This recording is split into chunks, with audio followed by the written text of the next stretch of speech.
Okay, we're here with ticket 8887. It's two clarinets on this ticket, I've decided. One's a U-Bell Advantage, that's the B flat, and the A is a Buffet E11. So maybe let's start with the U-Bell. Here we can see the plating has worn away back down to the brass. So when we clean this, that will be further exposed. You can see there's a lot of verdigris and build-up of gunk and grime on the keywork. Also in the tone holes here. Sticky pads. This feels maybe like it's just a little bit over-regulated, the A to the G sharp. We've got kind of like a hard-packed felt on the right-hand side B flat key here. I don't mind that. It's not typical, but looks like it will work well. The pads here look like we've got a mixture of cork and leather, and they look to be in okay nick, albeit a little bit dirty and sticky. If you can hear that. So the top joint feels mechanically okay. Oh yeah, mechanically okay, but there's quite a bit of play here in this A D key. So we might try and address that probably by countersinking this pivot screw a bit more to hold that in place. We really don't want that knocking around and throwing the pad out of its seat, as it is quite significant. You can see that there. There's a little bit on that side B flat as well. The ring keeler, that's not so drastic there. Even on the on these guys a little bit on our trill keys, but nevertheless mechanically it feels, at least it's not binding, so we're okay there. That will just take quite a bit of cleaning. Let's go to the bottom joint. That felt like a pretty good tension there. Very sticky, waxy kind of grease though. So when we change that, maybe it might feel too loose, but we won't know until we do that. Again, just the plating has almost completely worn away on the right hand pinky cluster. More swedging, but less drastic than the top joint. Again, just debris and gunk build up in the tone holes there, and we're back to all leather pads here, white leather, probably kid leather pads, and we'll just have to give this keywork a good scrub to get that grime and verdigris off there. And mechanically it's not binding, so we'll just double check the regulation when this is play tested. This feels a little bit light, to be honest. Here I think this regulation's a little bit undercooked, so we'll fix that up. Okay, that's our B flat.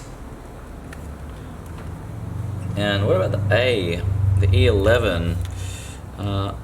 Good AG, just sticky again, bit of grime and build up, debris, very sticky pads here. This can be typical of A's. They're not, if they're not played as often as the B flats and they sit for a bit longer, they can tend to stick a bit. This side B flat's looking hit or miss. Oh, it's quite loose in the cup actually. So we'll see how that survives cleaning. This one looks original, whereas others on this instrument look like they have been replaced.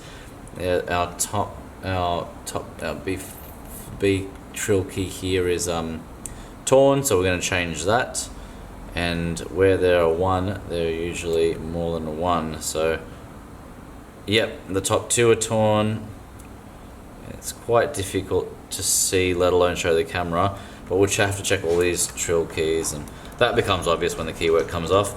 So this won't be playing too good if we're leaking right at the very top. That's the top joint here, and mechanically it's feeling okay.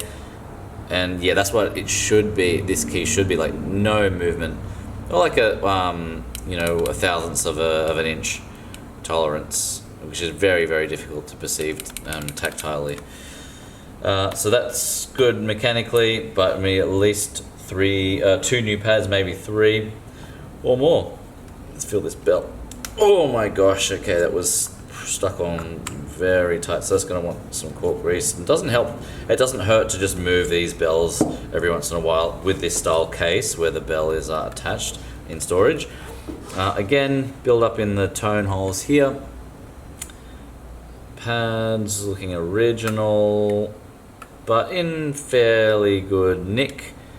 This one here, our speaker's been replaced. Ring height feels maybe a little low on the F, but that is to preference. Feeling mechanically sound. That regulation feels okay under the hands, but you know, the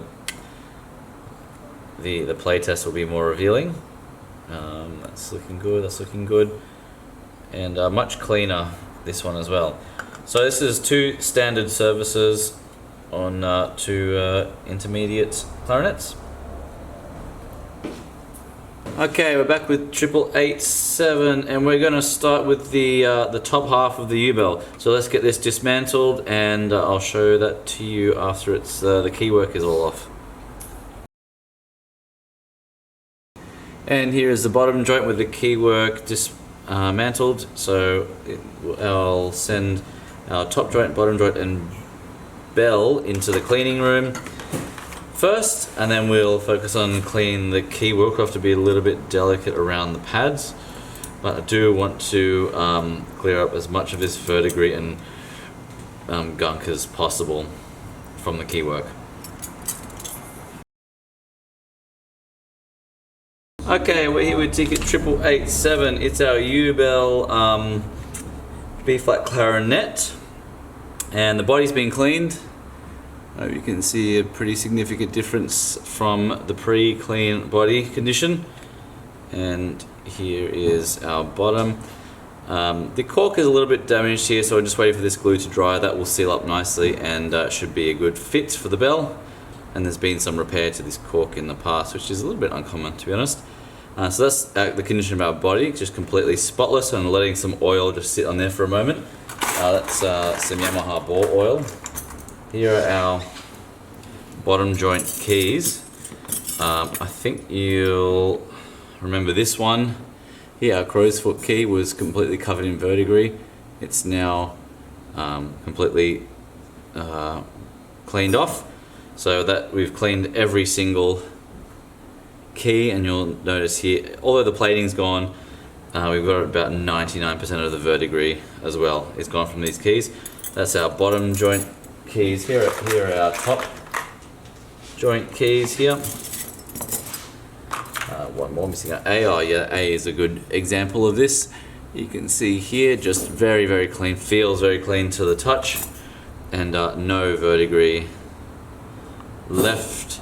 All that debris and junk is gone.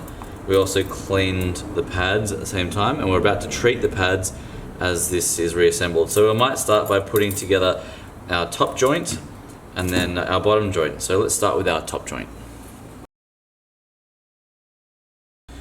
Okay, back with 8887, and we've got our bottom joint assembled on the U-bell. So let's get this together. We'll give it a bit of a play test, and we'll do our finishing regulation and any seating that needs doing. Okay, so there's our U-bell top joint apart, and you really felt I could really feel how dry it was to disassemble that keywork. So that's it was good timing for a service. It really wants fresh key oil in there.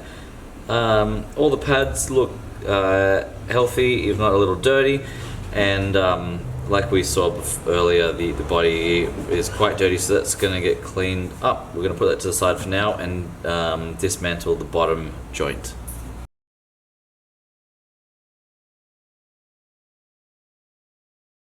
Okay, here's the bottom joint of the U-bell, and let's get this one apart. Okay, so we've reassembled our FA U-bell clarinet.